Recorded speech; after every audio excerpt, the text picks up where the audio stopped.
Hello दोस्तों, कैसे हैं आप। ग्लोबल आर्ट एकेडमी में आपका स्वागत है। आज हम चित्रकला की श्रृंखला में पढ़ेंगे मुग़ल काल की चित्रकला।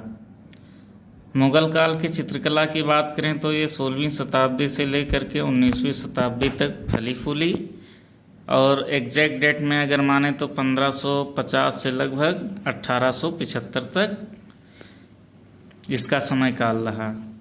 अगर इसके जन्म के बारे में बात करें तो ये ईरानी और फ़ारसी से विकसित हुई, और इसका जन्म स्थान जिस प्रकार से ईरानी या फ़ारसी या मुग़ल कला की बात करें जिससे ये विकसित हुई, तो ईरानी और फ़ारसी का जन्म स्थान समरकंद और हिरात था।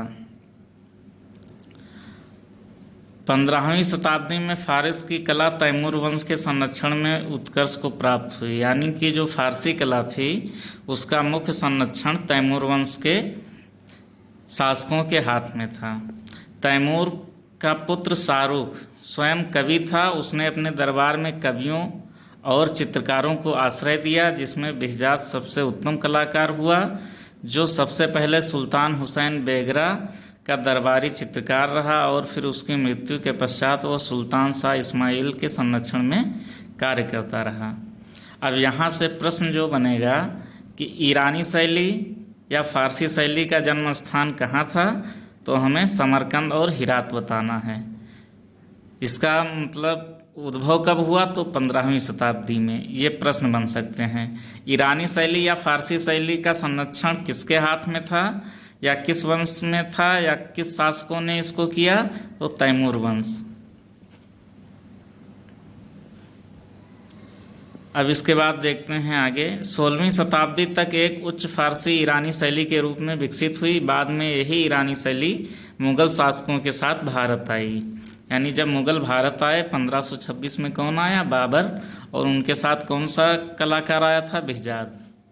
तो इस प्रकार से जब भारतीय उपमहाद्वीप में वो पहुँचे तो यहाँ के चित्रकार और क्या कहते हैं ईरान के चित्रकार, दोनों की शैलियों का जब मिश्रण हुआ तो मुग़ल शैली स्थापित हुई।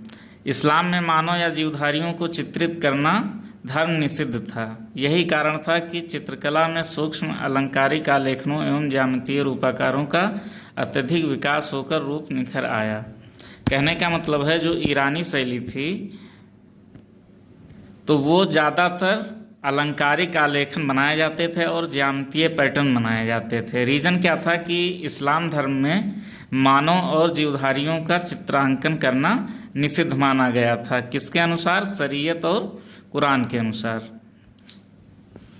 प्रारंभ में इस्लामी चित्रकार आकृति चित्रण एवं जीवधारियों के चित्रण की ओर उदासीन रहे, किंतु शीघ्र ही उनकी धार्मिक कट्टरता शिथिल पड़ गई और ये बंधन टूटते ही पशु पक्षियों, मानव आकृतियों एवं फूल पत्तियों का अंकन लोकप्रिय हो गया। लेकिन धीरे धीरे क्या हुआ कि जो शासक हुए उन्होंने जो है थोड़ा उदारता दिखाई और अपने दरबार में दरबारी चित्र और स्वयं के व्यक्ति चित्र इत्यादि बनवाने शुरू कर दिए। तो धीरे धीरे चित्रकारों ने सभी चित्रण यानी मानव चित्रण, पशु पक्षियों का चित्रण करना आरंभ कर दिया। ईरानी, फारसी व मुस्लिम कला का जन्म जो है समरकंद व हिरात में हुआ। तैमूर वंश के शासकों द्वारा संरक्षण मिला, जो हम पढ़ चुके हैं अभी। तैमूर का पुत्र शाहरुख कला प्रेमी था और स्वयं कवि भी था। ईरानी चित्रकला में बेहजाद और शाह मुजफ्फर जैसे उच्च कोटि के कलाकार थे, जिनमें बेहजाद सबसे उत्तम था। प्रश्न पूछ सकता है कि ईरानी कला के जो है प्रारंभ के जो चित्रकार थे उनमें किनका नाम आता है, तो बेहजाद और शाह मुजफ्फर का नाम आता है।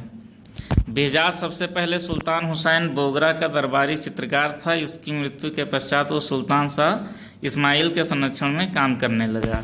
बेहजाद को हिरात शैली का जनक कहा जाता है। ये फैक्चुअल क्वेश्चन बन सकता है टीजीटी के दृष्टिकोण से कि हिरात शैली का जनक कौन था, तो बेहजाद को माना जाता है। और इसी के समय हिरात नगर जो कि ईरान में पड़ता है, वहाँ का जो है प्रमुख कला केंद्र बन गया। ईरान शैली की विशेषताओं के बारे में हम देख लें। ईरानी कला पर अजंता और चीनी कला का प्रभाव पड़ा। रेखा प्रधान मतलब ईरानी शैली क्या थी, रेखा प्रधान थी और अलंकारिकता उसमें अधिक थी। पुरुषों को सरों के वृक्ष के रूप में दिखाया गया है और स्त्रियों को कोमल लता के अनुसार दिखाया गया है, यानी उसकी तुलना की गई है। और अगर हम चेहरे की बात करें तो 2.25 चश्म चेहरों का अंकन किया गया है। किस शैली में? ईरानी शैली में। ईरानी शैली कह लीजिए या फारसी शैली, एक ही बात है। चित्रकारों ने नाम लिखने की परिपाटी की शुरुआत यहीं से मानी जाती है, यानी कि जो पेंटिंग के नीचे नाम लिखने की परंपरा है वो ईरानी शैली से ही मानी जाती है। इसी प्रकार से जब मुग़ल काल आया भारत में तो मुग़ल शैली में जो चित्र बने तो वहाँ भी हमें चित्रकारों के नाम देखने को मिल जाते हैं। इससे क्या होता था कि जानना आसान होता था और इतिहास जानने में भी मदद मिलती थी। और ईरानी कला का एक प्रमुख विशेषता है कि हाशिया चित्रण, यह भी ईरानी कला की ही देन है। लेकिन वहाँ पे क्या होता था कि हाशिए जो है अलंकारिक होते थे और कहीं कहीं पे सपाट भी बनाए जाते थे। जो चित्र भरने की परंपरा थी वो चित्र ईरानी शैली में सपाट रंग से भरे जाते थे। आमिश्रित व चमकीले रंग का प्रयोग हुआ। भवनों का अंकन सूक्ष्म और नक्काशीदार खेतनुमा मीनार नुमा किया जाता था, यानी भवन को ही बहुत कुशलता और बहुत सूक्ष्म अंकन द्वारा दर्शाया जाता था चित्रों में। अब हम देखते हैं मुगल कालीन चित्रकला, जो कि दरबारी चित्रकला थी। ये हमने भूमिका पढ़ी क्योंकि ये जानना जरूरी था कि मुगल कला का जन्म किससे हुआ, तो वो ईरानी शैली या फारसी शैली और प्लस हमारे यहाँ की स्थानीय शैली यानी भारतीय शैली के मिश्रण से दरबारी चित्रकला मुगल कला का विकास हुआ। अब मुगल कला की बात करें तो ये 1550 से 1857 तक फली फूली। सबसे पहले बाबर का शासनकाल, जो कि 1526 से 1530 तक था। बाबर ने अपनी आत्मकथा तुर्की भाषा में तुझके बाबरी नाम से लिखी, जिसमें बेहजाद और शाह मुजफ्फर चित्रकारों का उल्लेख है। बाबर भारत आते समय शाहनामा की सचित्र प्रति अपने साथ लाया था। ये प्रति एशियाटिक सोसाइटी ऑफ लंदन में संग्रहित है। बाबर द्वारा निर्मित स्थापत्य, बाबर ने जो है भारत में जिन भवनों का निर्माण कराया यानी स्थापत्य की दृष्टि से, तो उसमें कटे सिरों वाली मीनार जो कि फतेहपुर सीकरी आगरा में है, पानीपत की हरियाणा मस्जिद जो पानीपत हरियाणा में है, जिसको हम काबुली बाग मस्जिद कहते हैं, और संभल की मस्जिद जो कि उत्तर प्रदेश में है, और चौखंडी बाग जो कि बगीचे जो है ये बाग बगीचे जो 4 बाग शैली के प्रकार से तो ये बनवाए गए बाबर के द्वारा, जो कि स्थापत्य के उत्तम उदाहरण माने जा सकते हैं। भारत में सर्वप्रथम चौखंडे या ज्यामितीय आकारों के बगीचों की परंपरा बाबर ने ही शुरू की। अब यहाँ समझने की बात यह है कि बाबर के शासनकाल में 2 चित्रकार आए, कौन कौन? बेहजाद और शाह मुजफ्फर, लेकिन ये पूर्णतः ईरानी चित्रकार थे। और बाबर के शासनकाल से हम मुगल चित्रकला को नहीं जोड़ सकते, क्योंकि मुगल चित्रकला तभी मानी जाएगी जब उसमें हम भारतीयता की झलक पाएंगे, यानी भारतीय शैली का जब तक मिश्रण नहीं होगा तब तक हम उसे मुगल कला नहीं कहेंगे। यानी बाबर के काल में जो 2 चित्रकार आए, इन्होंने जो भी चित्र बनाए वो ईरानी शैली के थे। अब आया हुमायूं का काल। हुमायूं का काल 2 शिफ्ट में था, यानी 1530 से 40 के मध्य, और दूसरा 1555 से 56 के मध्य, क्योंकि बीच के काल में शेर शाह सूरी ने दिल्ली पर अधिकार कर लिया था। अब हुमायूं की बात करें तो दीन पनाह नगर की स्थापना दिल्ली में हुमायूं ने करवाई। 1555 ईस्वी में हुमायूं अपने साथ 2 ईरानी चित्रकार को लाया था। जिस तरह बाबर के शासनकाल में 2 चित्रकार हमें मिलते हैं, बेहजाद और शाह मुजफ्फर, जो कि ईरान से आए थे, इसी प्रकार से हुमायूं के समय में भी 2 चित्रकार ईरान से आए, इसका उल्लेख मिलता है। पहले चित्रकार मीर सैयद अली, दूसरे अब्दुस्समद सिराजी, ये दोनों चित्रकार हुमायूं के शासनकाल में भारत आए। प्रवास काल के दौरान मार्ग में कबूतरों को पकड़कर उसका चित्र बनवाया, ऐसा उल्लेख मिलता है कि एक युद्ध के दौरान जब उन्होंने स्टे किया अपने खेमे को, तो एक कबूतर था जो कि उसको पकड़वा कर और हुमायूं ने उसका चित्रण करवाया। मुगल शैली का प्रथम चित्रित ग्रंथ जो है हमजानामा है। अब मुगल काल की जो नींव पड़ी मुगल चित्रकला की, वो हुमायूं के शासनकाल से मानी जाती है, क्योंकि जो मुगल शैली में जो प्रथम चित्रित ग्रंथ हमजानामा है ये 12 खंड में है, जिसका 4 खंड हुमायूं के शासनकाल में चित्रित करवाया गया। और कुछ चित्र दरबारी चित्र भी बने,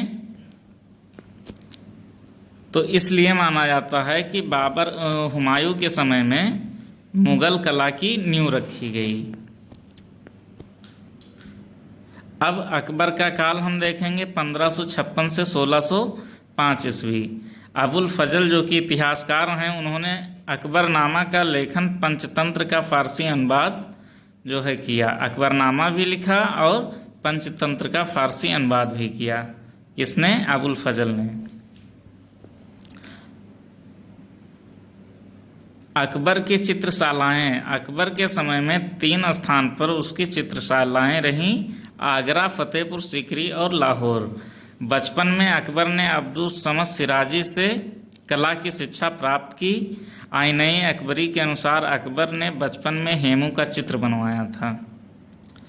यानी अकबर ने अपनी कला की शिक्षा बचपन में किससे प्राप्त की? अब्दुल समद सिराजी से, जो कि हुमायूं के शासनकाल में ईरान से आया था। और आईने अकबरी के अनुसार यानी ऐसा उल्लेख मिलता है कि अकबर ने बचपन में हेमू का चित्र बनवाया था। अकबर कालीन प्रमुख चित्रकारों में हम देखें तो 100 से अधिक चित्रकारों की नियुक्ति फतेहपुर सीकरी के एक विशेष भवन में की। आईने अकबरी में ऐसा उल्लेख मिलता है कि 19 प्रकार के उच्च कोट के हिंदू चित्रकार और 4 उच्च कोट के मुस्लिम चित्रकार थे।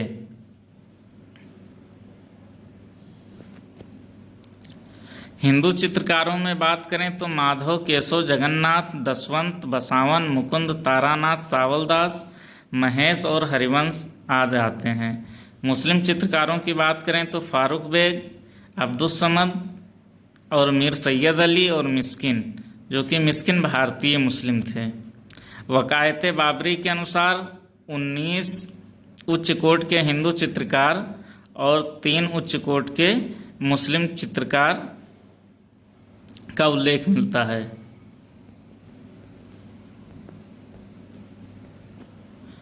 माफ कीजिएगा, आईने अकबरी के अनुसार 13 उच्च कोट के हिंदू चित्रकार और 4 उच्च कोट के मुस्लिम चित्रकारों का उल्लेख मिलता है। और वकायत बाबरी के अनुसार 19 उच्च कोट के हिंदू और 3 उच्च कोट के मुस्लिम चित्रकारों का उल्लेख मिलता है। मीर सैयद अली जुदाई, मीर सैयद अली की बात करें तो इनका जन्म तबरेज यानी ईरान में हुआ था और उपनाम इनका जुदाई था। ये ग्राम्य चित्रण करने में विशेषज्ञता हासिल थी इनकी, यानी माहिर थे, ग्राम्य चित्रण में माहिर थे। प्रश्न अगर बने कि मीर सैयद अली किस प्रकार के चित्र बनाने में माहिर था, तो ग्राम्य चित्र। हमजानामा के 12 खंडों में प्रथम 4 खंड का पर्यवेक्षण भी मीर सैयद अली ने ही किया था, जो हुमायूं के समय में चित्रित हुआ। ये 4 खंड हुमायूं के समय चित्रित हुए थे। इसमें 1000 चित्र बनाए गए, यानी 4 खंड में 1000 चित्र, और जो 8 खंड बचे उसमें 1400 चित्र बने। तो मान के चलिए दोनों को मिलाकर 2400 चित्र बने। किसमें? हमजानामा में। और उपाधि जो है इनको दी गई नादिरुल मुल्क हुमायूं शाही। और ये जो मीर सैयद अली जुदाई था, ये नास्तालिक शैली का अच्छा लिपिक था। इसके द्वारा बनाए गए जो कुछ प्रमुख चित्र हैं जो परीक्षा की दृष्टि से महत्वपूर्ण हैं, जैसे मजनू का जन्म अब किसने बनाया, तो मीर सैयद अली। मजनू का जन्म मीर सैयद अली। लैला के सम्मुख जंजीरों से बंधा मजनू, मीर सैयद अली। बहराम तथा गडरिया किसने बनाया, मीर सैयद अली। पिता मंसूर का व्यक्ति चित्र किसकी कृति है, मीर सैयद अली। अब हम दूसरे चित्रकार की बात करेंगे, अब्दुस्समद सिराजी।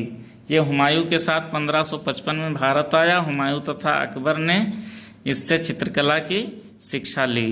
अब्दुस्समद जो है शिकस्त शैली का अच्छा लेखक था। इसका पुत्र जो शरीफ था वो जहांगीर यानी जो सलीम थे अकबर के पुत्र, उनके मदरसे का सहपाठी था। इनके शिष्यों में दसवंत और बसावन प्रमुख रूप से, और इसकी उपाधि जो है अब्दुस्समद की सीरी कलम की थी।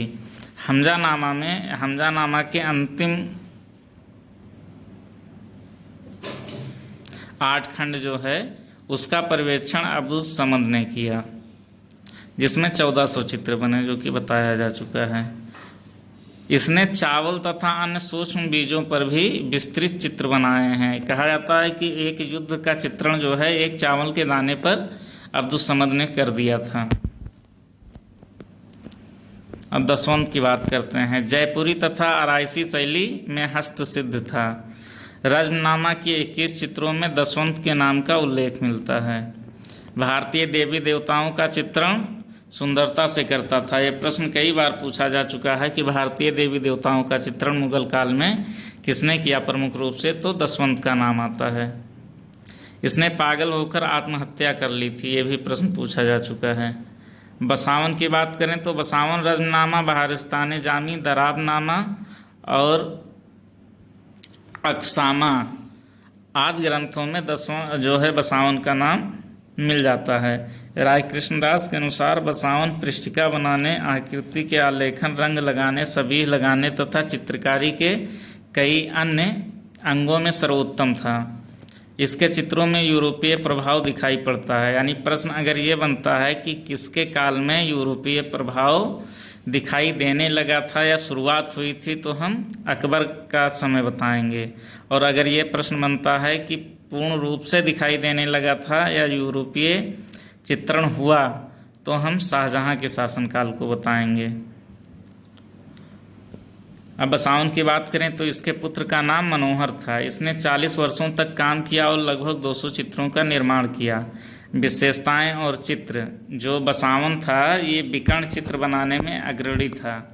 प्रथम विकर्ण चित्र इसका हम देख सकते हैं पुल का पार करते हुए हाथी, जो कि अकबरनामा से लिया गया है। और सुहावने एवं कोमल रंगों का प्रयोग, परिप्रेक्ष्य वस्त्रों की सिकुड़न, छाया और प्रकाश का प्रयोग। चित्र में अगर हम बात करें तो रामायण का चित्रण भी बसावन ने किया। शेख अबू अल कस्साब एक दरवेश का दर्शन करते हुए, ये भी चित्र किसके द्वारा बनाया गया है, तो बसावन के द्वारा। अब मिस्किन की बात करते हैं। मिस्किन अकबर काल का जो है सर्वश्रेष्ठ पक्षी चित्रकार था। अकबर कालीन सर्वश्रेष्ठ पक्षी चित्रकार कौन था, मिस्किन। विकर्ण चित्र बनाने में बसावन की तरह प्रवीण था। यानी विकर्ण चित्र अकबर काल में बसावन और मिस्किन ने बनाए। मिस्किन के चित्र जो है प्रमुख रूप से तोप खींचते हुए बैल, गोवर्धन पर्वत उठाए श्री कृष्ण, या हम इसकी चित्र को गोवर्धनधारी भी कह देते हैं, और धोखेबाज पत्नी, ये प्रमुख चित्र किसके हैं, मिस्किन के हैं। अगर प्रश्न आ जाए कि अकबर कालीन गोवर्धनधारी का चित्रण किसने किया, तो मिस्किन ने किया। तोप खींचते बैल मिस्किन, धोखेबाज पत्नी मिस्किन। अब फारूक बेग की बात करते हैं। ये 1580 ईस्वी में भारत आया। व्यक्ति चित्रकार के रूप में इसने अपनी निजी शैली विकसित की। अकबर तथा जहांगीर दोनों के समय में ये कार्य किया, लेकिन इसको प्रसिद्धि जहांगीर के समय में मिली। फारूक बेग की बात हो रही है। जहांगीर के कहने पर फारूक बेग बीजापुर गया, जहां इसने आदिल शाह की छवि बनाई। यह भी प्रश्न बन सकता है कि जहांगीर ने बीजापुर में किस चित्रकार को भेजा था आदिल शाह की छवि बनाने के लिए, तो फारूक बेग को। केशव, ये गुजराती चित्रकार था। मैरी तथा क्राइस्ट चित्र की अनुकृति केशव ने बनाई। अन्य चित्रकार में फारूक चेला, जगन, भीम गुजराती, मुकुंद, राम, शंकर, फारूक और धर्मदास, लक्ष्मण और कलमाक, नंद ग्वालियरी आदि। अकबर कालीन चित्रित ग्रंथ, यानी अकबर के काल में जो बहुत सी ग्रंथ जो है महत्वपूर्ण ग्रंथों का चित्रण हुआ है, उसके विषय में जान लेते हैं। यहाँ से प्रश्न भी बन जाता है। तो हमजा नाम भारतीय ग्रंथ, यानी जो भारत के बाहर की ग्रंथ थी, तो उसमें हमजानामा, तूतीनामा और दीवाने हाफिज ये पुस्तकें चित्रित हुई। तो हमजानामा जिसमें अमीर हमजा का फ़ारसी अनुवाद है, इसमें लगभग 360 कहानियाँ हैं। ये भी फैक्ट में पूछ सकता है। हमजानामा का फ़ारसी अनुवाद ख्वाजा अताउल्लाह काज़वीनी ने किया और 50 चित्रकारों ने लगभग 15 वर्षों में इसका चित्रण पूरा किया। हमजानामा के चित्रों की बात करें तो इसमें जो है कागज़ का अस्तर चिपकाकर सूती कपड़े पर हुआ है, यानी कपड़ा और कागज़ मिक्स। इसका माप जो है 62.5 × 50 सेंटीमीटर है। सभी चित्र आहस्ताक्षरित हैं, यानी इसमें जो चित्र बने हुए हैं उसमें हस्ताक्षर नहीं मिल पाता है। यह ग्रंथ 12 खंडों में विभाजित है और प्रत्येक खंड में लगभग 100 जुज हैं, यानी पन्ने। प्रत्येक जुज में 2 चित्र हैं, तो कुल मिलाकर 2400 चित्र हो गए। 12 खंडों में शुरू के 4 खंड हुमायूं के समय के हैं और बाद के 8 खंड अकबर के समय के हैं। जो 4 खंड हुमायूं के समय के हैं उसमें 1000 चित्र और शेष 8 खंड अकबर के समय में जो चित्रित हुए उसमें 1400 चित्र पाए गए हैं। वर्तमान में केवल 150 ही चित्र उपलब्ध हैं जो कि विभिन्न संग्रहालय में संग्रहित हैं। हमजानामा के चित्र हम देखें तो मिहर दुख्त बाढ़ छोड़ती हुई, कुएं के पास स्त्रियां या कुएं पर स्त्रियां, गांव के कुएं पर स्त्रियां सूत काटते हुए और हीरे कटाई की मशीन। ये बहुत महत्वपूर्ण चित्र है, प्रश्न आ जाता है हीरे कटाई की मशीन किसका चित्र है, तो ये हमजानामा का है। सूती जो है स्त्रियां सूत काटते हुए किसका चित्र है, हमजानामा का। गांव के कुएं के पास स्त्रियां किसका चित्र है, हमजानामा का। अगला ग्रंथ है तूतीनामा, जिसमें तोते के प्रेमालाप का वर्णन है। इसमें 103 चित्र हैं। यह भी प्रश्न पूछा जा चुका है फैक्ट में कि तूतीनामा में कितने चित्र हैं, तो 103। इसकी प्रतिलिपियां म्यूजियम ऑफ आर्ट क्लीवलैंड और चेस्टर बेट्टी संग्रहालय या चेस्टर बेट्टी लाइब्रेरी डबलिन में हैं। इसके कुछ पृष्ठ लखनऊ संग्रहालय में भी सुरक्षित हैं। अगला ग्रंथ दीवाने हाफिज, ये हाफिज सिराजी की शेर शायरी की पुस्तक है जो अकबर के काल में चित्रित हुई। दीवाने हाफिज की एक प्रति British museum and library London और दूसरी चेस्टर बेट्टी लाइब्रेरी डबलिन में संग्रहित है। तीसरी प्रति रामपुर के रजा लाइब्रेरी या रजा पोथीखाना में भी सुरक्षित है। नोट, मुगल काल की प्रथम हस्ताक्षर युक्त चित्रित पांडुलिपि दीवाने हाफिज है, यानी दीवाने हाफिज में मुगल काल में जो चित्रकार ने चित्र बनाया है उसमें उनके हस्ताक्षर भी पाए गए हैं। यानी मुगल काल में जो पहली हस्ताक्षर युक्त पांडुलिपि है या पोथी चित्र है, तो या क्या कहते हैं चित्र जो मिले हैं, तो दीवाने हाफिज में ही पाए गए हैं। पहला चित्र ऐसा है जिसमें कलाकारों ने अपने हस्ताक्षर किए हैं। भारतीय ग्रंथों के चित्रण, भारतीय ग्रंथ में देखें तो अनवारे सुहेली जो कि पंचतंत्र का अनुवाद है, रज़्मनामा जो कि महाभारत का अनुवाद है, फारसी अनुवाद, और रामायण और अन्य भारतीय ग्रंथ भी चित्रित हुए। अनवारे सुहेली की बात करें तो ये पंचतंत्र का ईरानी संस्करण है। इसकी 4 प्रतियां प्राप्त हैं। ये 1588 के लगभग पूर्ण हुआ इसका चित्रण काल।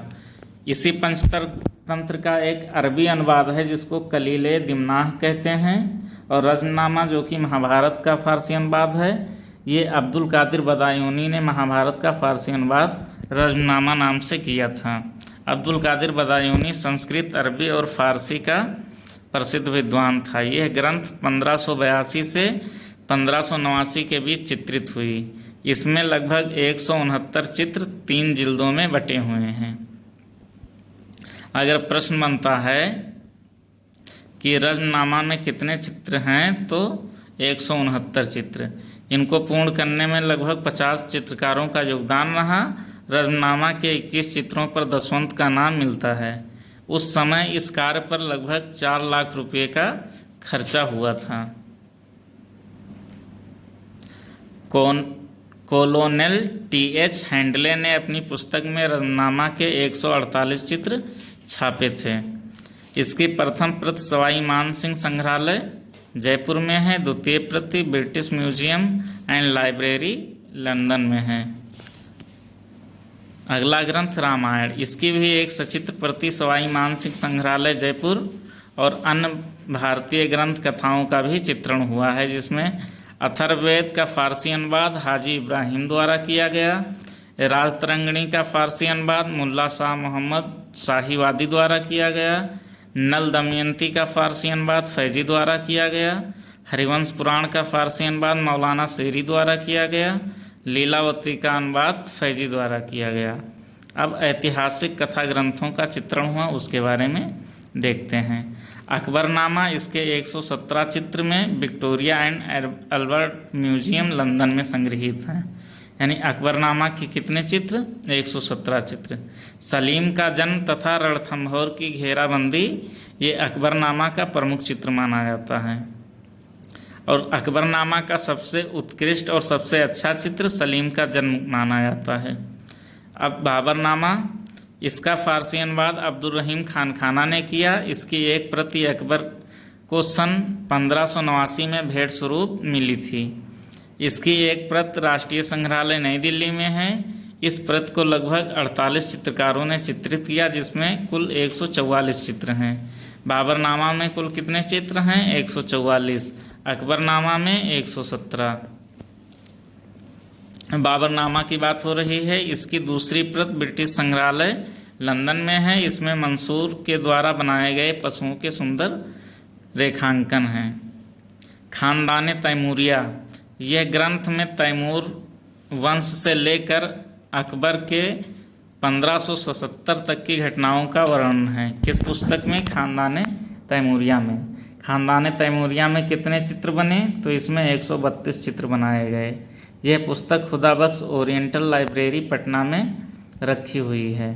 अगला ग्रंथ है शाहनामा, यह फिरदौसी के द्वारा लिखा गया। इस ग्रंथ में ईरान के राजाओं का इतिहास मिलता है। ये अकबर के अंतिम समय में चित्रित हुई। इस प्रति में जामी कवि की कविताओं का एक भाग है। यह चेस्टर बेटी संग्रहालय डबलिन में संग्रहित है। अकबर कालीन चित्रकला की विशेषताओं के बारे में देखें तो चमकदार रंगों का प्रयोग हुआ, जिसे चुहचुहा रंग कहा जाता था। रंगों में कहीं भी काला रंग नहीं मिलाया गया, यानी रंगों में काला रंग नहीं मिलाया गया। काले रंग मिलाने से क्या होता है कि शेड आ जाता है, और सफ़ेद रंग मिलाने से टिंट आ जाता है। रेखाएं भारतीय गोलाई लिए हुए हैं, यानी भारतीय प्रभाव पूर्ण रूप से अकबर कालीन चित्रकला में देखा जा सकता है। इसीलिए मुगल काल का जो है शुरुआत हम कहाँ से मानते हैं? अगर शुरुआत पूछेगा मुगल कला की शुरुआत कहाँ से हुई मुगल चित्रकला की, तो अकबर के काल से। लेकिन अगर प्रश्न पूछे कि मुगल कला की नींव किसके शासनकाल से रखी गई, तो हुमायूं के काल से। अगर प्रश्न पूछे मुगल कला अपने चरमोत्कर्ष पर कब पहुंची, तो शाहजहां के काल में। प्रारंभ में सादे और बाद में अलंकृत हाशिए बनाए गए, ये मुगल शैली की विशेषता है। प्रत्येक रंग में सफ़ेद रंग मिलाकर लगाना सूफियाना रंग कहलाता था। अकबर कालीन चित्रकला के महत्वपूर्ण तथ्य।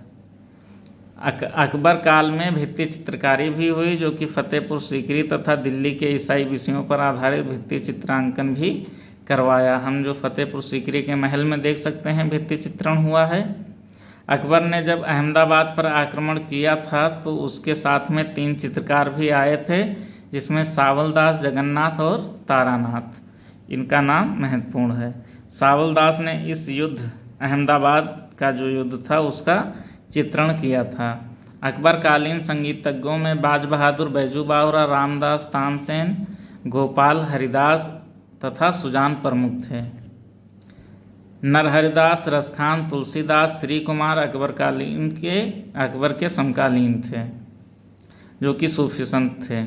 अकबर के पुस्तकालय में लगभग 24,000 पुस्तकें थीं। कुछ विद्वान पुस्तकों की संख्या 30,000 भी मानते हैं। अकबर का शाही पुस्तकालय 3 बड़े नगरों में स्थापित था, जिसमें आगरा, दिल्ली और लाहौर माना जाता है। बालक अकबर पिता हुमायूं को चित्र भेंट करते हुए, यह चित्र मीर सैयद अली द्वारा बनाया गया, जो गुलिस्ता पोतीखाना तेहरान में सुरक्षित है। यह प्रश्न बन सकता है कि बालक अकबर पिता हुमायूं को चित्र भेंट करते हुए ये चित्र किसके द्वारा बनाया गया? तो मीर सैयद अली के द्वारा बनाया गया। और ये कहाँ पे संग्रहित है? तो गुलिस्ता पोथीखाना तेहरान, यानी ईरान की राजधानी तेहरान में सुरक्षित है।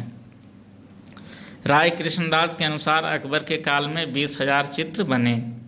अकबर कालीन प्रमुख चित्र: गांव के कुएं पर स्त्रियां, हीरे कटाई की मशीन, स्त्रियां सूत काटते हुए, किसान खेत काटते हुए, ये अकबरनामा के चित्र हैं। धोबी और उसकी पत्नी, मस्जिद का एक दृश्य, ज्योतिष और बुनकर अपना कार्य करते हुए।